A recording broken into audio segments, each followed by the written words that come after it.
Diamond Head and the neighboring skyline of Honolulu, an image many describe as heaven on earth. The string of Hawaiian islands are known worldwide for year-round sunshine, clean air, and dramatic volcanic scenery. They attract almost 7 million tourists a year, putting them among the world's most popular vacation spots.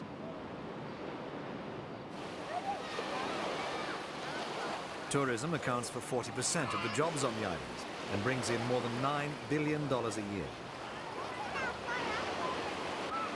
It's far and away Hawaii's biggest source of income.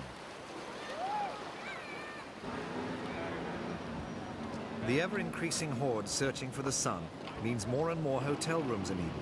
It's certainly good times for the construction industry. US mainland and foreign businesses, especially from Japan, have accelerated building investment. Eager Japanese financiers put 33% of their total foreign investment into Hawaiian real estate. Investment in land and development totaled $1.7 billion last year. In Waikiki, the island's most popular beach resort, almost all the retail businesses and hotels are Japanese-owned. But while the rules of supply and demand apply, there are some drawbacks. Local people say that the tourists have saved up all year to afford the high costs of the resorts, and that this has led to rising prices. And they say foreign investment has pushed up land and property taxes. As a result, Hawaii's cost of living is roughly 30% higher than the rest of the United States.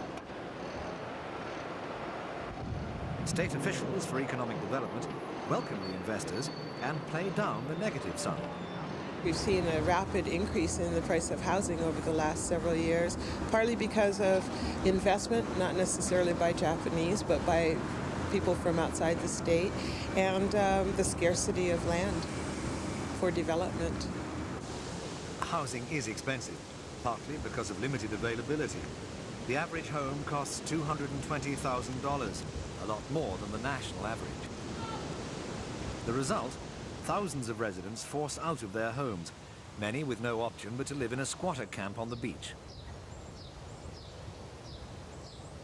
Rents and mortgages in the best areas are well beyond many people's means. Some squatters argue that the more hotels there are, the more homeless there are. They're angry because they say they can no longer afford to live where they were born. Demonstrators against the government have tried to bring the housing crisis into the public eye. The Hawaiians are proud of their culture, which can be traced back to Polynesian settlers in the 3rd century. Locals feel they've been displaced by golf courses and resorts, and say the tourist industry is destroying their once pristine environment. Everybody wants a part of this paradise. This is paradise, so everybody wants a piece of that action. You know, tourists come here, they check it out, and then after they check it out, they make marks on the paper and then put some money down and buy some land here.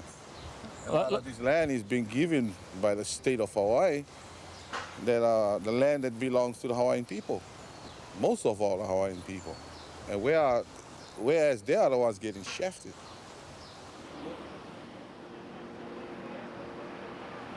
The Japanese business community chooses Hawaii over California and New York because it offers a higher return on their investment. But there are now signs that times could be changing.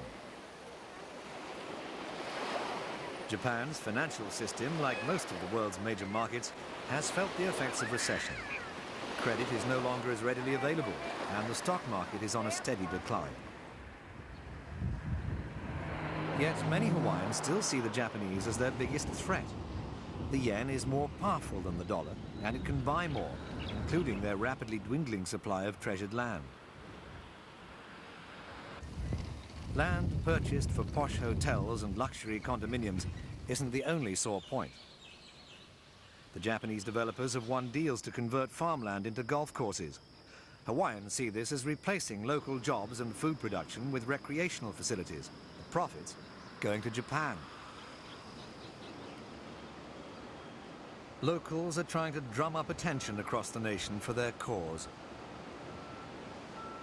Loudly enough, they hope, to convince people there's more to Hawaii than the dramatic skylines. Otherwise, the islands could become another paradise lost.